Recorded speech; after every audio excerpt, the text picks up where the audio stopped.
Dikutip dari CNBC.com pada tanggal 16 September 2021, emiten artis Ricky Harun akan melakukan right issue sebesar 5,2 miliar saham.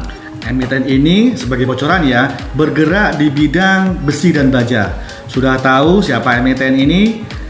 Ya, emiten ini adalah PT HK Metal Utama dengan kode emiten HKMU yang sudah mengumumkan akan melakukan penambahan modal melalui penerbitan saham HMETD atau yang kita kenal dengan right issue. Mau tahu penjelasannya? Simak terus video ini ya.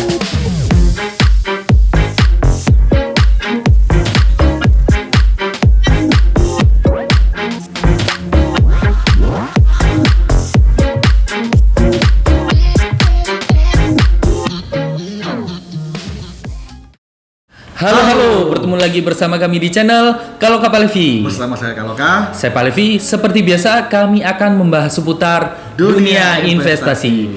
Bagi kalian yang baru saja menemukan channel kami dan tertarik dengan konten kami, jangan ragu untuk klik like and subscribe. Halo teman-teman, apa kabar nih? Kita sangat berterima kasih sekali dengan keadaan saat ini. Karena apa? Karena pandemi lama-lama sudah mulai hilang dari muka bumi ini. Kita berharap semoga semua dalam keadaan sehat ya. Tetapi tolong jangan lengah, kita harus selalu mematuhi protokol dengan cara 3M. Memakai masker, menjaga jarak, dan mencuci tangan.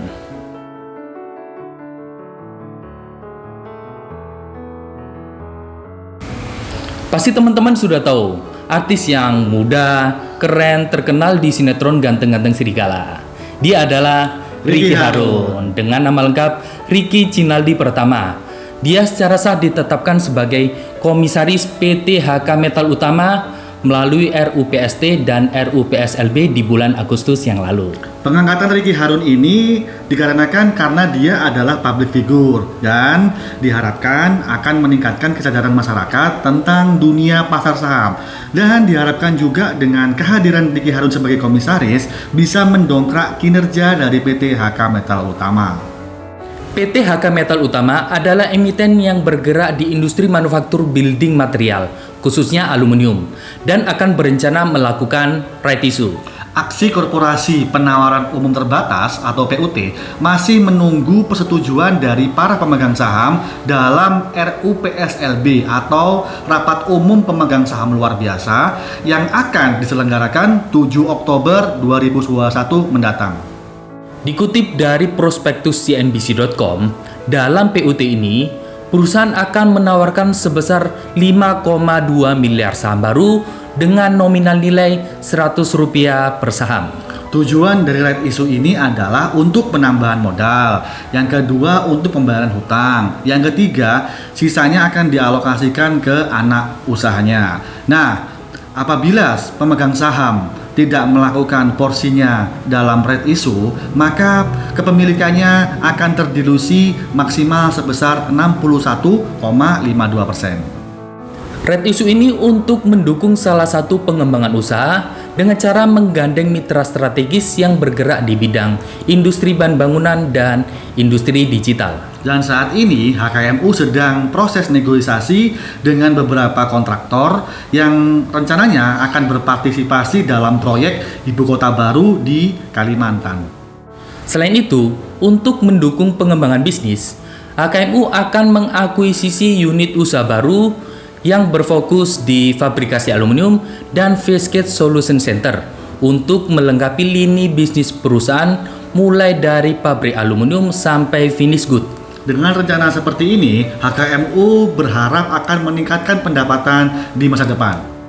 Secara keuangan, HKMU sempat merugi di tahun 2020 sebesar 237 miliar.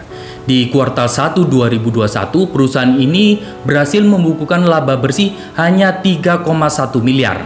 Perusahaan ini juga masih mengalami penurunan pendapatan secara year on year sebesar 57%. Dari 302 miliar pada kuartal 2 2020 menjadi 130 miliar pada kuartal 2 2021. Keadaan perusahaan yang kurang baik sudah diketahui oleh Ricky Harun.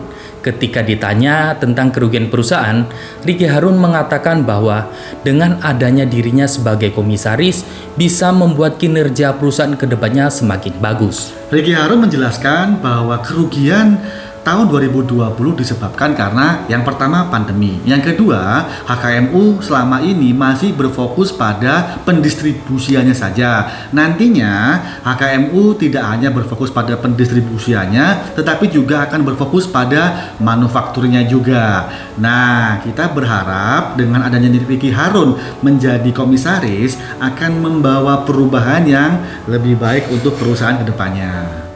Kita lihat dari laporan shareholder composition menunjukkan bahwa 25% kepemilikan saham dimiliki oleh PT Hyam Sukses Abadi dan masyarakat mempunyai porsi yang sangat besar, yaitu 75%. Menurut pandangan kami, hal ini kurang bagus. Seharusnya porsi saham di masyarakat tidak lebih dari 50%. Kenapa? Karena harus ada perusahaan besar sebagai pengendali yang mempunyai saham sekitar 60% lebih. Kemudian dengan market kapitalisasi hanya 219 miliar, menurut kami emiten ini rawan digoreng bandar atau pihak-pihak yang ingin menaik turunkan harga secara tidak wajar. Dari laporan keuangan income statement kita bisa lihat net income dan net profit itu di 2018 dan 2019 sangat kecil, bahkan di 2020 minus, diikutin juga dengan net profit margin yang minus mencapai 44%. Jadi menurut kami secara laporan keuangan income statement perusahaan ini tidak begitu baik. Jika kita melihat dari laporan balance sheet menunjukkan ada penurunan aset di tahun 2020 dibandingkan dengan tahun sebelumnya. Sebagai informasi, perusahaan yang bagus itu aset dan ekuitasnya selalu bertumbuh di tiap tahunnya. Walaupun gross profit margin, kemudian operating profit margin juga masih surplus, tetapi NPM atau net profit margin, kemudian ROA dan ROE semuanya minus. Berarti perusahaan ini belum bisa menghasilkan laba hingga hari ini. Dikarenakan labanya minus, berarti laporan EPS-nya tahun 2020 dan tahun 2021 menunjukkan minus juga. Jika kita lihat dari sisi likuiditas, perusahaan ini juga kurang menarik. Kenapa? Karena debt to equity ratio-nya lebih besar daripada cash ratio dan quick ratio. Ini menunjukkan bahwa perusahaan dianggap tidak mampu dalam menyelesaikan semua kewajibannya. Kita juga bisa lihat cash ratio yang sangat kecil, hanya 1,3%.